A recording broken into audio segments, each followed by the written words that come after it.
It's only been a week and a half since the last utilities meeting, so I don't have too much for you.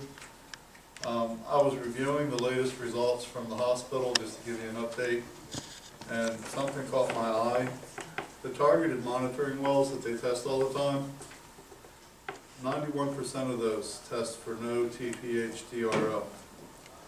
But the ones they don't test all the time, the non-targeted wells, 70% test positive for TPH-DRO. So that's a pretty big difference. 10% of the ones they test and 70% of the ones they don't test have TPH-DRO. There is still surfactant in the groundwater as of April the 22nd. And we were told way back when that the surfactant was completely biodegradable and would disappear in 30 days. Well, 2 months later, they're still picking it up in excess of 50 parts per million. You have a theory of why it's showing up in the pumps that are not using? Is that because they don't pump it out? I've been doing I've taken a lot of time looking at it, and I kind of charted this. The purple circles is where the oil is detected, and if you look at it, there is a slight curve to it. Yeah. But one of the things that I had mentioned before is sometimes you go from a whole row of detects to a single detect with nothing in between. So it's kind of hit and miss. The oil doesn't really, you can't follow the flow pattern. Well number 20, monitoring well 20, has just seen its highest TPH-DRO, 7.0. The previous high was 2.0. So we're seeing more oil coming across Brown Street than we had previously.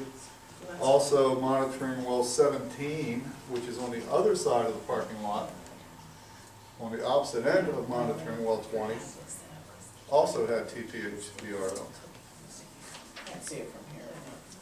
Do you think some of that has to do with the stuff that, coal, whatever stuff they were pumping in there? What they did, and my theory at the time was that they weren't interested in doing site cleanup, that this was all about cleaning the monitoring wells so that those monitoring wells would give them better results. This shows that that happened. 90% of those wells aren't showing any TPH-DRO. Is that because it's not there anymore? No, because it's in 70% of all the other wells. It's just not coming into the monitoring well because it's being reabsorbed. Sorry. Because it's being reabsorbed onto the soils that they clean. You remember what I said, like cleaning out a sponge? That's what's happened. So now that the clean soils are able to reabsorb oil and keep it from getting to their sampling point. So if we wait another couple of years, we'll probably be back up to where we were before. Yes. Because keep in mind that with all of the injections and extractions that they did not remove 1 measurable gallon of oil. Nowhere. Not in the pump and treat system, which was running continuously. Not in what they pulled out and tested. There was nothing there that you could even put in a cup and say, here's the oil we got out of the ground.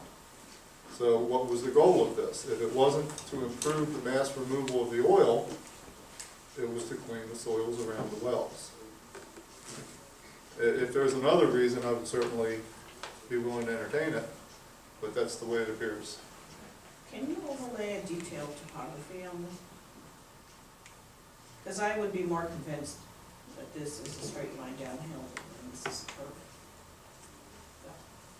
And what worries me is that those wells are over there if it's going like that. I don't know what's down there. I can try to put something, I'm not very good at PowerPoint, but I'll try to get something Why did you really that go on everyone Google can- Earth and get topography and Something it's that- complicated. Well, the topography doesn't really affect groundwater I flow. know, and you But, really need to One of the issues here is it can't really, oil being at the top of the aquifer can't flow through the hospital foundation. right. So it's going to go around. But the fact that we had it at monitoring well 17, which is the furthest west on the site, and there's no other monitoring wells after that, is concerning. And that you're not picking it up in the monitoring wells in the parking lot between what they're calling the, what they call the 4 wells. They're sentinel wells. The sentinel wells set up by the hospital.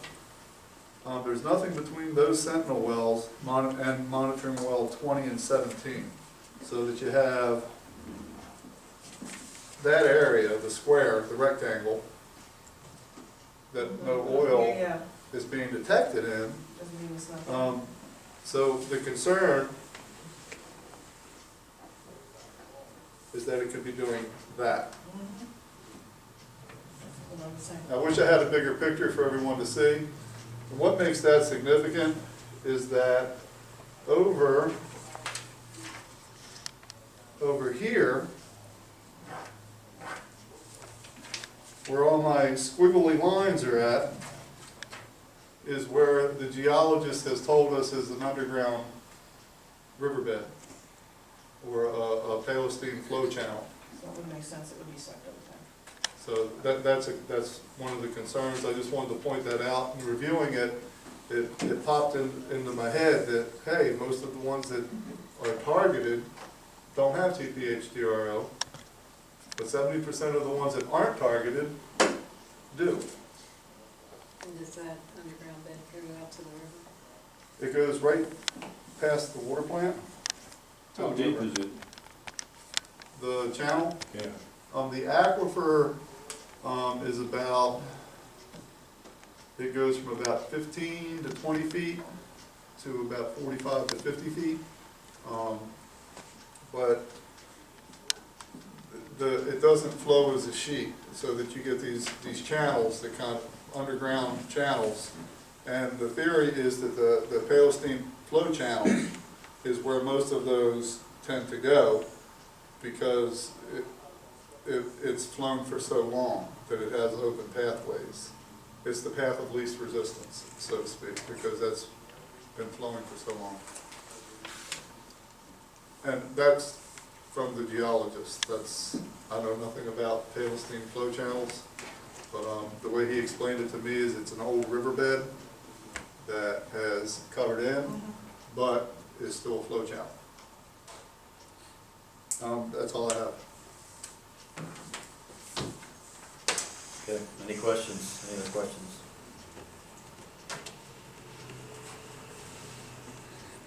Okay, Oh, I'm sorry, one thing I forgot to mention, I got contacted by MDE, Controlled Hazardous Substance Section. They're reopening the dry cleaner PCE case. They're gonna send me a paper requesting from the town that we allow them to put monitoring wells down on Horsey Lane, and in other locations, which I don't have all of them yet, that are owned by the town. The purpose of this is they're trying to reestablish what the groundwater flow paths are. So that right now, we're saying the water flows from the hospital to the water plant. They're opening up the PCE investigation, but their focus is not keeping the pollution from getting to the water plant. Their focus is determining a different ground flow pattern. So when I get something from them, I told them I'm not signing off on anything until I bring it to the mayor and council. I don't have the authority to give them drilling rights on Horsey Lane or any other town property. Where do they think this, I know what you're saying is they're doing it for one reason, but they're saying it's another reason. Where do they think this dry cleaning, from over here?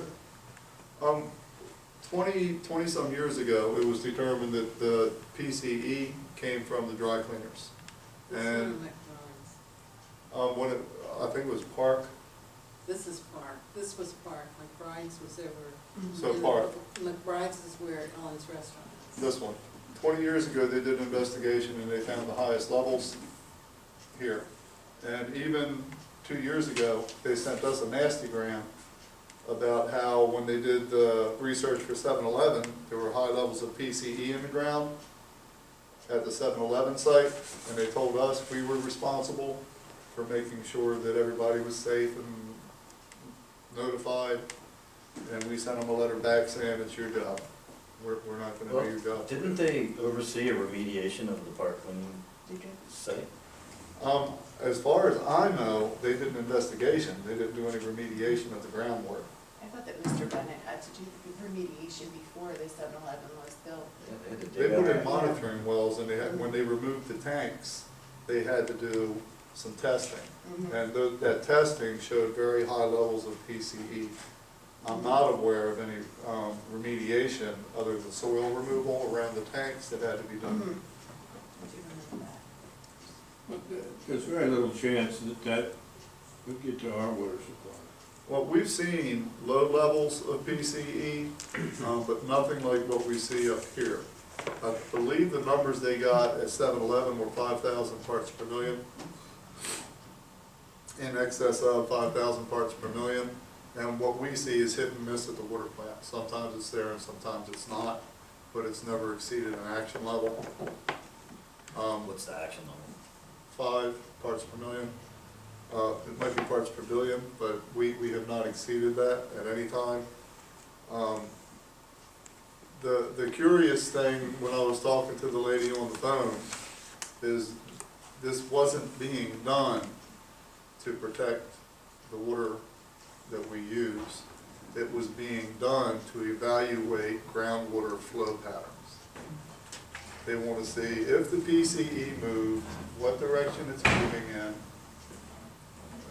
This, I think, is a realization of the promise that the Secretary of the Department of Environment made to us, that he was going to reopen the PCE and the MTBE cases.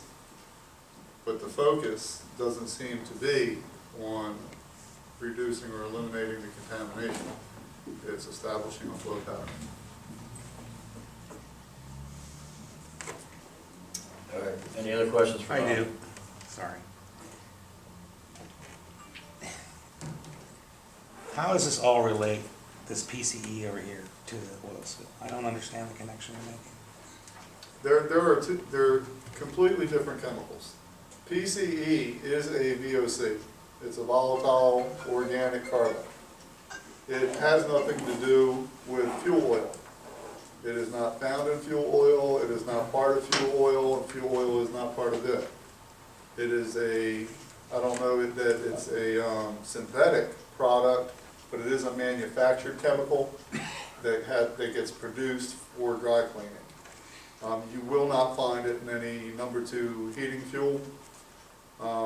Same thing with MTBE. MTBE, the only other contaminant we've ever detected at the water plant, is an additive to gasoline. It is not a naturally occurring product in fuel oil. So what's happened is people are trying to confuse the issue. When we say we're concerned about oil contamination and VOC contamination,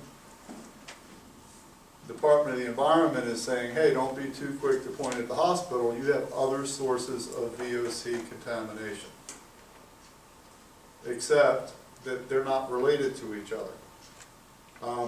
You cannot get one from the other. You can't mistake one for the other. It is just an attempt to redirect the focus away from what's going on at the hospital and the failures that we've seen with MDE in relating to remediating the site.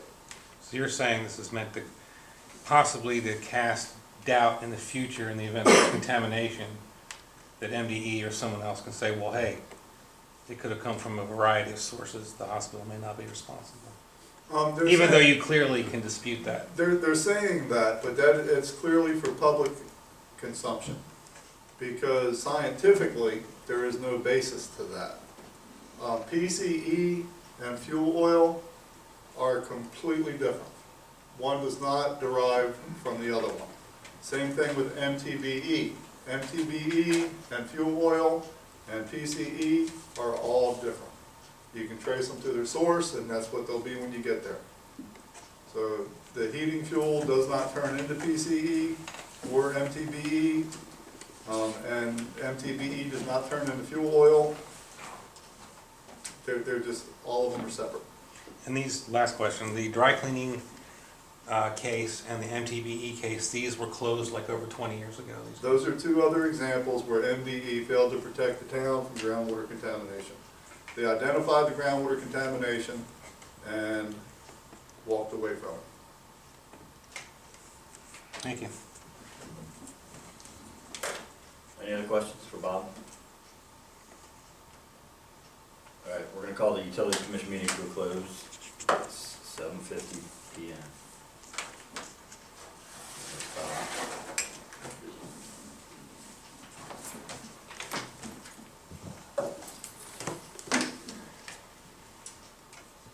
Okay, we're gonna call the mayor and council meeting to order. So We don't have Mr. Ingersoll. he's coming. Sounds good. It's 7:52 PM. Our first order of business is to approve the minutes of the mayor and council meeting of May 16th, 2016. To approve the summary of the executive session of the same date and the budget workshop meetings of May 5th, 2016. I would move that we